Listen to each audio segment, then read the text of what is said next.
Hey guys, it's Steven here. Welcome back to a match reaction video. Yes, Manchester City were back in glorious action today at the City Football Academy as they beat Preston North End 2-0 in a fun game of football. City were back. It was absolutely wonderful. I want to say quickly sorry as well to everyone who tried to watch the watch-alongs. I'm having technical problems. I'll get it sorted, but it's my pre-season as well, so I am warming up into this, but I'll get it sorted. But either way, I want to say thank you to OneFootball as well before I get into this video. Go and download OneFootball right now in the link in the description below. It's a fantastic app, as you can see on screen beside me. It's also beautiful too. You get all your Manchester City news, all your transfer news, and all the news from across the world of football, not just Manchester City. It costs £0, 0 pence. It's free, it's wonderful, and it helps support little old Stephen here. So download it right now in the link in the description and do yourself a favour. It's a fantastic app. Do it. Now, just go and do it. Download it.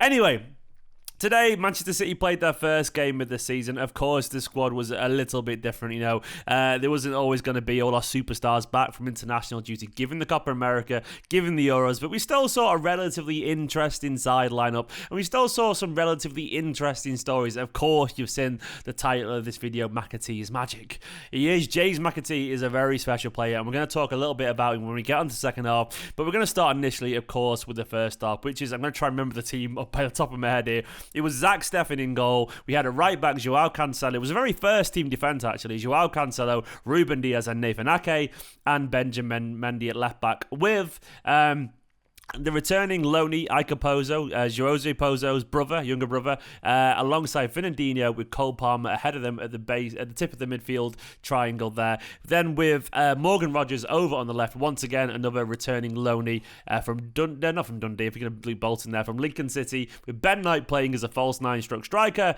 and on the right, Riyad Mahrez. So it was a pretty interesting team, and to be honest, of course, it started a little bit rusty. There was still some nice football, but I thought I was pretty impressed individually by a couple of them. I thought Morgan Rogers showed that what a difference a year of football somewhere in the senior leagues can actually do. I know it's only Lincoln City, and once again with Ike Pozo, I know it's only Eindhoven, which I think they're a second team of PSV. Someone correct me if I'm wrong. Either way, it's a lower tier over in the Dutch football.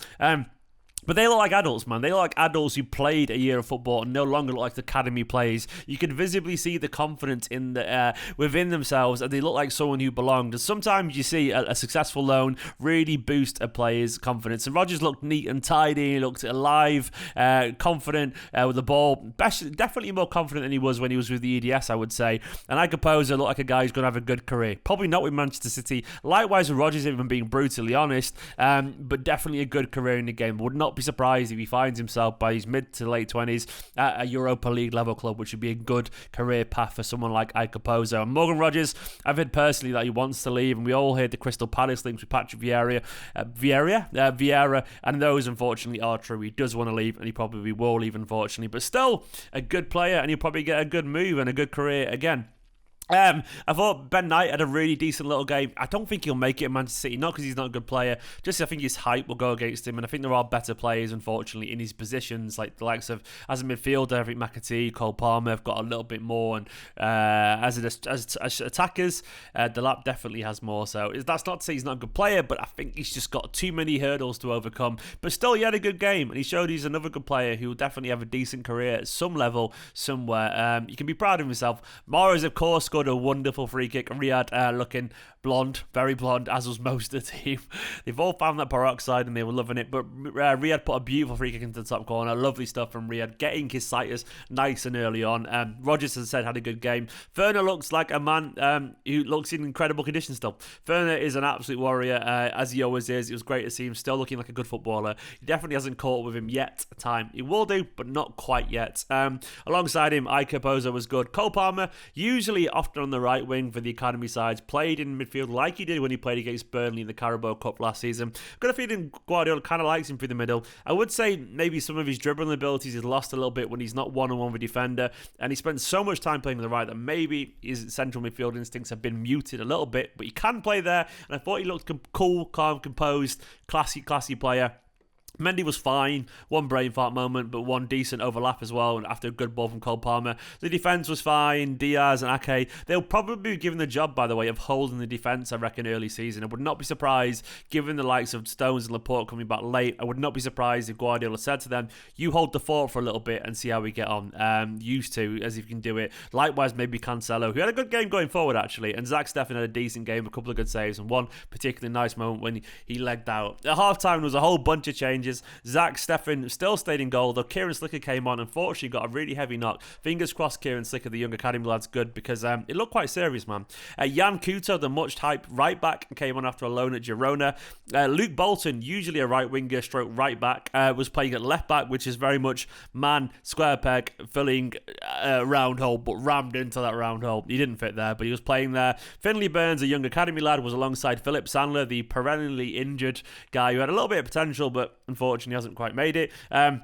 Matt Smith, returning from Doncaster, the Wales international, was alongside Claudio Gomez in midfield, behind James McAtee, with Patrick Roberts, the Patrick Roberts, out wide on the right, with Samuel Edozie, the young EDS winger, on the left, and Pablo Moreno, the guy we got from Juventus a year ago, was on loan at Girona, through the middle. In terms of them, Steffen was all right until he had to come back on again. Jan Kuto looked bustling and lively. I can't say there was anything that wowed me with that. He just looked bustling and lively. I'm sure he's a good player, but it wasn't a game where I would say he turned any heads or anything like that. But he looked competent. He looked fine, and I'm sure he's a very good player, as there's a lot of hype around him. But this wasn't a game where he turned heads. Bolton, he got the short straw there. He was playing at left back. He was very much, who can play at left back? Someone who's played at right wing, then right back, put him at left back. And he looked like a guy playing at left back who doesn't play at left back. Not that it was his fault. He didn't do anything majorly wrong, but he definitely couldn't express himself or use that pace that he's got. Finley Burns and Sandler looked composed. Finley Burns, I thought, looked better than the two, if I'm being honest, actually. Finley Burns, strong, big, tall, another good outing for him after a good season last year. Matt Smith and Gomez looked totally competent. Two good young players once again. Matt Smith will probably move on, but a good young player. And Gomez had a good year last year for the EDS. I don't think he'll make it because I think Romeo Lavia is ahead of him, if I'm being honest. I'm not sure he's got that little special something French kiss, a chef's kiss, French kiss. Apparently, someone's French kissing Gomez. Chef's kiss, a little je ne sais quoi, whatever it is. He hasn't got that little. What's the French saying? What about? Is it je ne sais quoi? Joie de vivre? I don't know, something.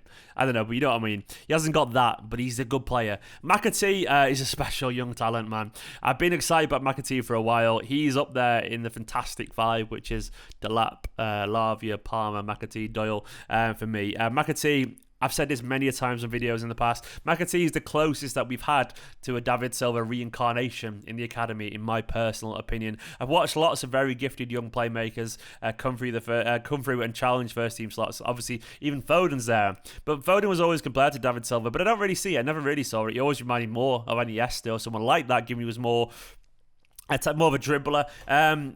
Whereas McAtee actually does that pauser thing. He even does the fakes and the dummies in the same way. And he even plays those little kind of like half slide through balls or operates in the channels. McAtee, a lovely assist. Selling the Preston defender like David Silva did against Blackpool or West Ham all those years ago, and playing a lovely outside the boot through ball to Edozie, who finished really nicely and a bright, bustling game. Moreno ran around a lot but didn't really get on the ball much. Likewise, Roberts, I would say. But McAtee, of course, is a very special young talent.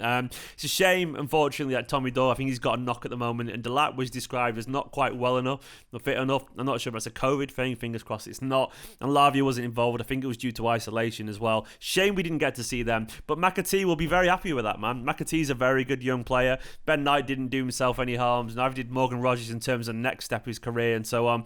But McAtee, what I will say, is as good as he is, and I genuinely think he's a majestically gifted young talent, part of a record-breaking EDS side with immense vision, immense composure.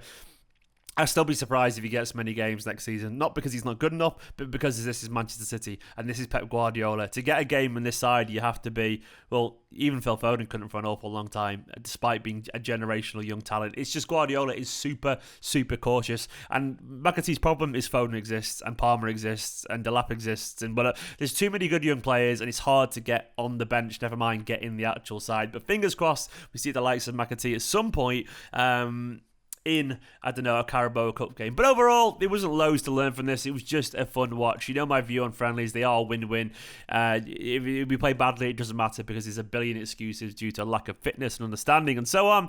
But if we have some good fun performances, we can take them as a nice little positive bonus. And that's what I saw from a couple of players today. I enjoyed it. And of course, hopefully, we'll see more of a Manchester City side against Barnsley at the weekend. Guys, thanks for watching this. I might go live as well on Twitch after this, maybe, or yeah, I'll probably go live on Twitch after this as well. So if you're watching this now and uploading it, it might be around about 9:30, and I'll be live on Twitch for another hour or so, chatting about this game and just chatting about Manchester City for a little bit. Thank you to all the patrons, of course, and my patron producer, Scott Denemy. Hope you enjoyed this video. Like, comment, subscribe. Let me know your thoughts on the game down below and who impressed you, and I'll see you live on Twitch, and probably tomorrow for another video. In a bit, guys.